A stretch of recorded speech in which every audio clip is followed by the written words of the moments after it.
What is banking all about? It's about him, her, them. It's about managing today's challenges and planning for tomorrow's opportunities.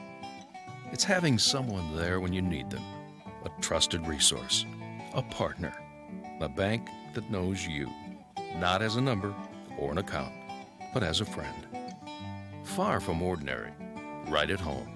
That's Merchants Bank.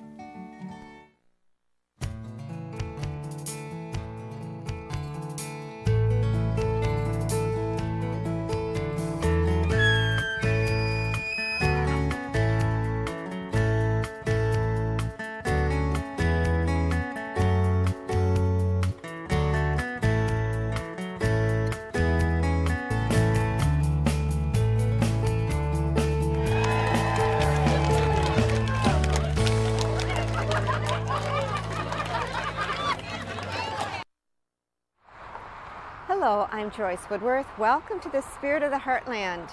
Today we're back in Peter Freese's garden on Lake Boulevard in Winona, Minnesota, to learn some very essential gardening tips for planting and growing a beautiful garden in our heartland climate. Peter Freese is truly a man who loves his garden. This is apparent throughout his yard. Wherever you look, there's beauty all around. And whether or not you are a gardener or just enjoy looking at gardens, Peter has invited anyone to take a tour of his yard every Sunday from 9 until noon, starting on Memorial Day weekend through to Labor Day weekend.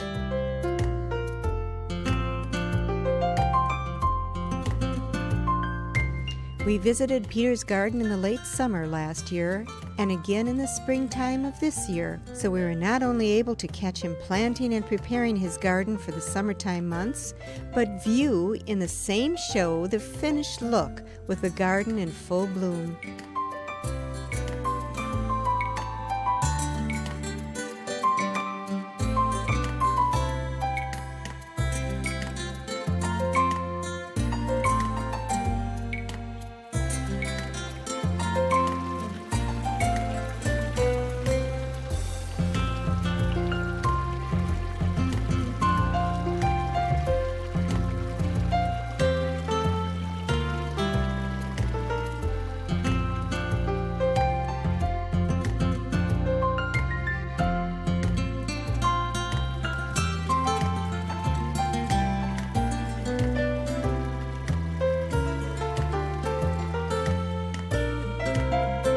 This is Peter Freese, who is the creator of this beautiful garden, also a master gardener and hard worker and a tour guide now, right, Peter? That's right. And Peter, every time I come to your garden, I want to tell you I get so inspired for my own garden to try and make it more and more beautiful. And I know that you are full of garden tips, and I'm hoping that maybe today you'll probably share some of those garden tips with us and tell us how someone could create such a garden. Now, I know this would be very difficult to reproduce, but what about just someone wanted to get started in their garden? How would they start? Well, I'll tell you how I got started, okay? And a lot of it was during the winter, a cup of coffee in hand, looking out a window. And in the same way, during the summer, you could actually do it too. Just look out and try to visualize an area that you'd want to plant, and then just start laying it out. And how I would do mine at first is I would take a garden hose and I would lay it out so that I wouldn't end up getting a boxy type of form. I would, move it around and just keep working at that until you finally get a shape that you like. And then you need to sit back and see how much sun you're getting in that area. Is it shaded most of the day, or 6 hours of sun a day is considered full sun? And so with that in mind, then what I used to do is go down to the local nurseries, and I would just buy gobs of plants that I liked, that I knew would grow in this zone, which is we're in a zone 4. And so anytime you buy a plant, always check your labels, make sure it says zone 4 on it, or ask one of the attendants. And then I would bring the plants home and get them all set out on the driveway, and then I would take one plant and move it to an area to where I kind of felt maybe that would look nice there, and I wouldn't be in any big hurry to plant it. I would just set it there. The garden immediately behind us is a good example of a typical garden size for most backyards. We see it in bloom from last summer, and now Peter is planting it for this summer, and in doing so gives us a few tips for planting annuals. Like this here is a petunia, and normally when you buy them from the nurseries, they're going to be, they'll have flowers on them. They look real pretty, but the best way to do it when you go to transplant them is to actually cut the tops off. Just in the process of transplanting it, it shocks the plant. So by cutting off excess foliage, it tends not to shock it as much, but that's not true in all cases. Now this here is a snapdragon, and as you can tell, they're not very big. So it's different in all cases. This one here now, I obviously would not cut it back. However, I'd still pinch the bottom off of this, and depending on how root bound it is, I may want to take and loosen the roots up just a little bit before I plant it. That way it allows it to get off to a good start. It allows the roots to spread out in the ground. When you first pull this out, the roots are all wound around. They're because of the container that they're in. So the first thing you want to do is free those roots up. That's why you loosen them up. That way when you put it in the ground, they'll immediately start growing out. Otherwise, they'll continue to grow in a circle. And then you want to take and clear off your area that you're going to be planting it and dig it up nice. Loosen always, nice loose soil works best. Pop it in and you're done. Any annual that you will find at your local nurseries will do fine in Minnesota. Like in this garden here now, everything's white. So then I found white petunias and the white snapdragons and your dusty millers. As long as they're not wet, they appear to be white. But that is strictly personal preference. This is a sunny area, so a sunny area is defined by anything that gets 6 or more hours of sun. So this area here probably gets 8 to 9 hours of sun every day, so I'm going to obviously put in sun-loving annuals. If it were a shady area, I might put in pansies or something that's more tolerant to the shade. The tree right behind me here, this is a locust, and planted possibly 5 years ago. And on occasion you'll trim the bottom, but usually they tend to grow high. As they grow high, they'll just keep sending out new shoots, and eventually you hope to get a nice draping tree out of it.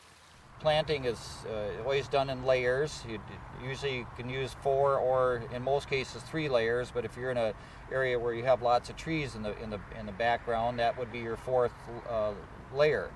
But read your directions, see how tall the plant gets, how wide it gets, and then keep that in mind. So your taller plants go to the back of your garden, shorter or mid-range to the middle, and then your shorter border plants, annuals, whatever, can go up front. Well, that certainly makes sense. And then you also mentioned that you have in your garden 80% perennials and 20% annuals. Right. Now tell me why that is. In a garden this size, if you had any less than 80% perennials, the 20% that you had to plant every year would be so time consuming. You really strive to have lots of perennials so that it really does reduce the workload. And plus that today now they're coming out with more and more perennials that actually bloom longer. And now give me some hints as to what kind of perennials you like to plant. For instance, in a shady area as opposed to a sunny area. Which would you plant in either sunny or shady? Let's start with shady. Okay.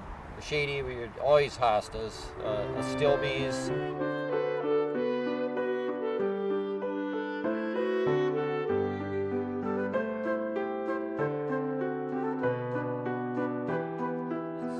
Snow on the mountain. It's a real easy one to plant. It'll grow anywhere. Later in the season, if it gets a little too much sun, it will turn brown, but then once that part dies off, it comes right back. All right, now I'm assuming that's that green one that looks kind of like a ivy with the white around it, right, is that it? Variegated. Those are 3 real good ones. And ferns. The ferns you'll see up the hill, actually I had dug out of the woods, and they'll send out rhizomes to where you need to contain them, but they're very easy to grow, and they prefer a lot of shade. They'll handle up to 2 to 3 hours of sunlight. In the perennials, you have to also classify your bushes and your evergreen shrubs. It's anything that comes up, year after year is considered a perennial. And of course, I have a lot of daylilies and stuff like that to fit in. These at my feet right here now, these are lilies, and there's many different varieties of lilies. Once planted, they will spread, but not aggressively. And to maintain this, I feel the biggest thing is just make sure you constantly keep them weeded and properly mulched. And best time to mulch these, of course, would be in early spring before they pop their heads up out of the ground. And you can lay the mulch on 3 to 4 inches thick, and they, believe me, they will find their way through it. A perennial will last a lifetime because they keep replenishing themselves, whereas, say, like a bush, it does have a life expectancy, but I think a lot of it probably depends on the homeowner. As if it gets overgrown, maybe they decide to pull it out, but otherwise, I really don't. I've never seen a plant die of old age, but this plant right behind me here now, this is a sand cherry, and the reason I like to use that is because of its red foliage.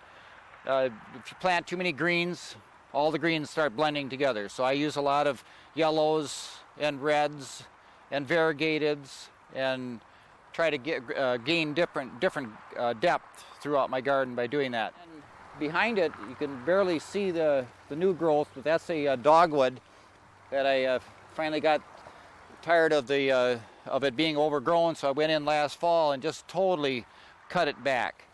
And when you do cut a plant back like that, you always want to make sure that you're leaving a V.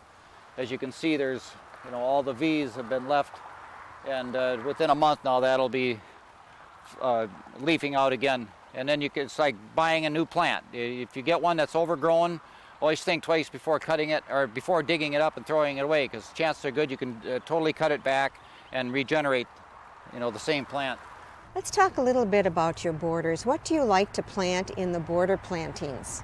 Now that would be your lowest level. You talked about the different levels. Your border plant would be the lowest generally, right? Right. Strawberry plants work really good as a low-growing bordering type of plant.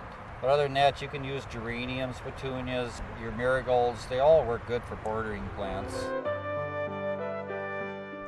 Marigolds are especially good if you have a rabbit problem.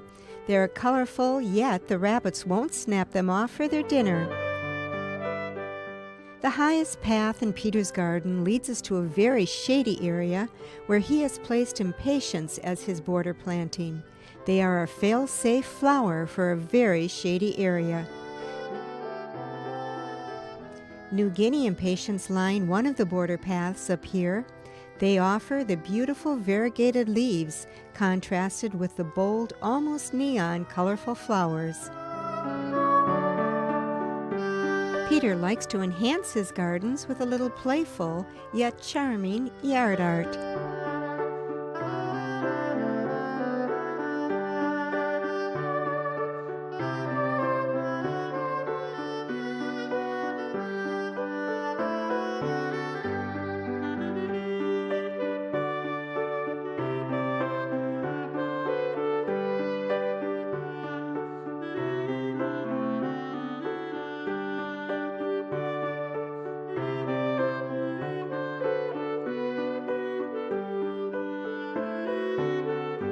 When you come up your driveway, you have the magnificent elephant ears, and you use those as a border plant, but those aren't low-lying, those are quite tall.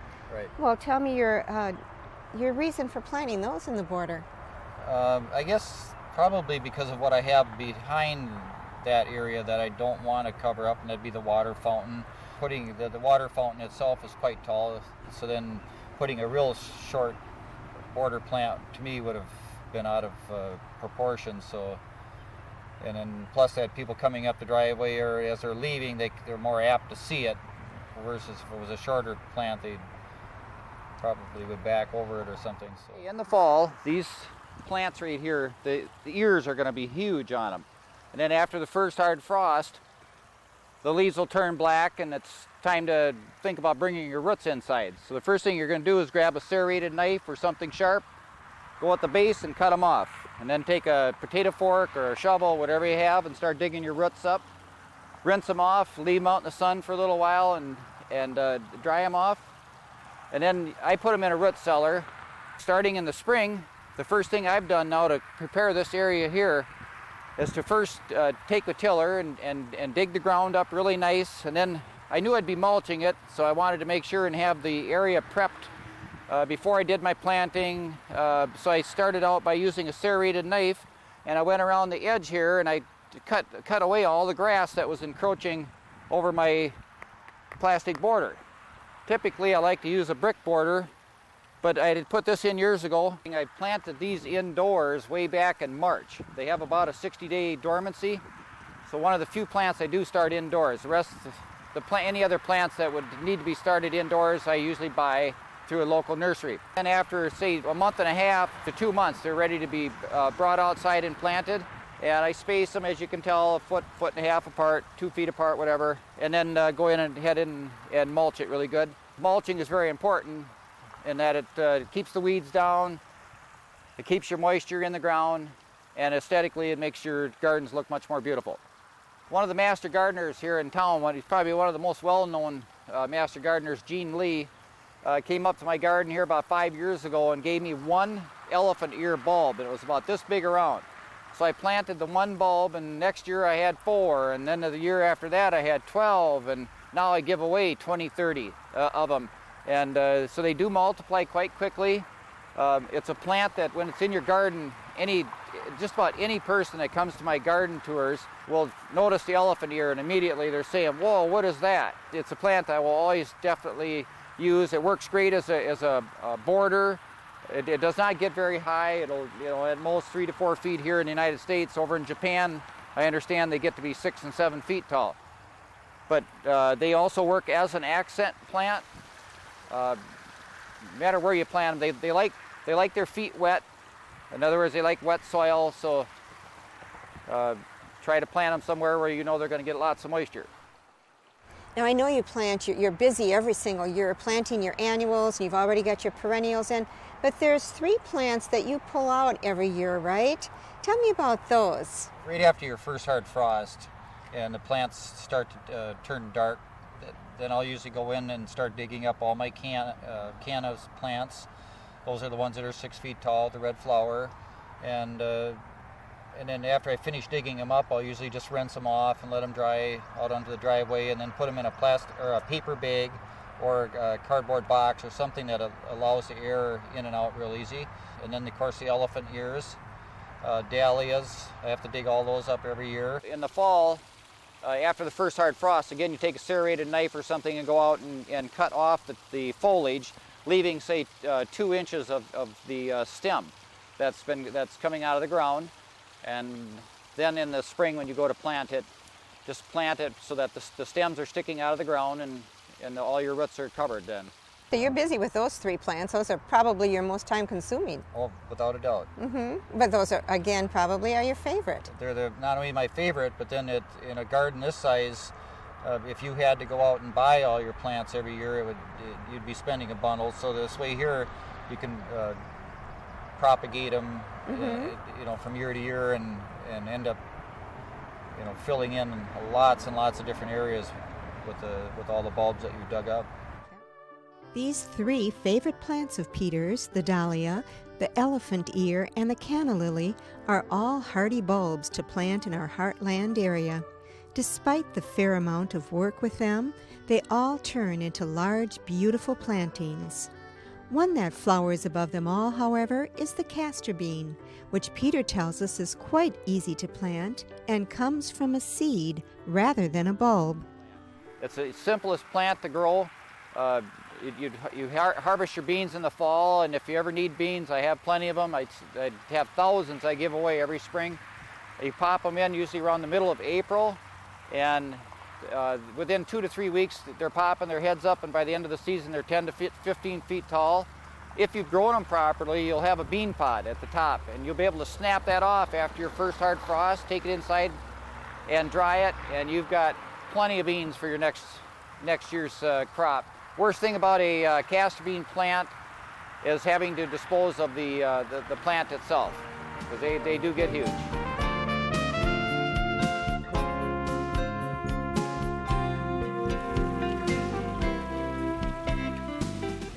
Peter has 8 fountains splashed around his yard, all remote controlled. Several include Romanesque type statuary, and from certain angles you feel like you're standing in a European garden.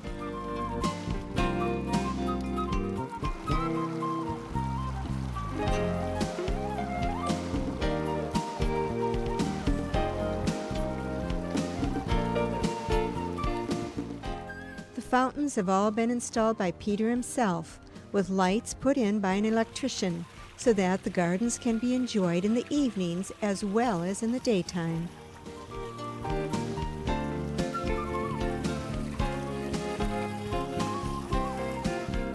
So with all my fountains, I try to put a reservoir in. So this is a 500-gallon reservoir. I bought at Fleet Farm.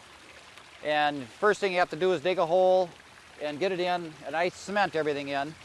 And make sure all your electrical wiring is all running. And there is no plumbing to a fountain like this here because it's a recirculating system. So right now there's just simply a pump that sits down in a 500-gallon reservoir that pumps the water all the way from the bottom all the way to the top, and it just sits there and recycles. And in an average summer, I will top this off possibly twice. But otherwise, every time it rains, it automatically fills this right back up.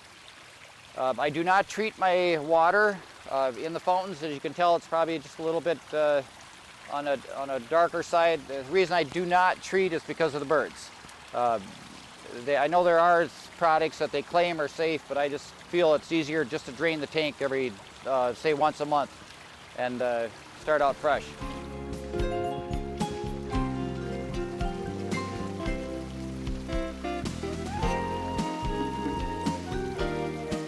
I know you do the wonderful tours on Sunday from 9 to 12. What are some of the questions that people ask you the most on your tours? The number one question is, how many hours do you put in a week?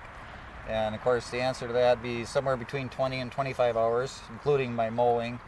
And then the second most popular question would be mulches and what to use for landscape fabrics. So then there's 2 types of materials. You have your landscape fabric and your plastics. And I try to discourage people from using either. I believe in just using mulch and nothing but mulch. But there's an application for landscape fabric, and that would be if you're going to put rock down, like say around the house, then you would put your landscape fabric down first, put your rock on top of that. The only application for plastic would be under a deck or someplace where you're definitely trying to shed the water away without any potential of putting any form of plants in that area. Now, Peter, you are a master gardener. Tell me what it takes to become a master gardener. Well, I've been asked that before. Okay, the first thing I think is to become a master of your garden. And so I feel I am a master of my garden. So then I was encouraged by other master gardeners to take the course because they offered it here locally. And once I got in the course, I was actually overwhelmed and very quickly realized how little I really knew in the larger scope of master gardening. And what were some of the things that you learned that you didn't know before? If one thing stuck out in my mind, it was look up before you plant, to make sure there's no power lines above you, and then also to know how big a tree or a shrub or whatever you're planting, know how wide it gets. Mm-hmm. And it will get that wide. Well, Peter, your garden is fantastic, and now I know it's truly satisfying for you because you've opened up your garden to just anybody on your tours on Sundays. Tell me about that. Is that a real pleasurable thing for you to show it around? Oh, for sure. It's every Sunday from Memorial Day to Labor Day from 9 to noon, and last year I ran over 500 people through. And it's a definite learning process for people that come up. Most people come up, they have a question in mind right away that they want to ask. And generally I can take them to a certain area of my garden and not only explain it to them, but actually show them how to do it. So most people that, when they see the size of my yard, and I do all this by myself, so for them, they then in return know that they can go home and do their usually smaller yard. And it gives them the encouragement that they need to do it. Sure, that's what we all need. Thank you so much, Peter, for the tour and for all the gardening tips. And now especially for giving free tours for everyone that wants them. You're welcome. And thank you for joining me today here at Peter Freese's garden. You too can come and enjoy the garden. It's at 55 East Lake Boulevard, just east of Huff Street. Thank you for joining me today, and please join me again next week. Till then, enjoy the spirit of the Heartland.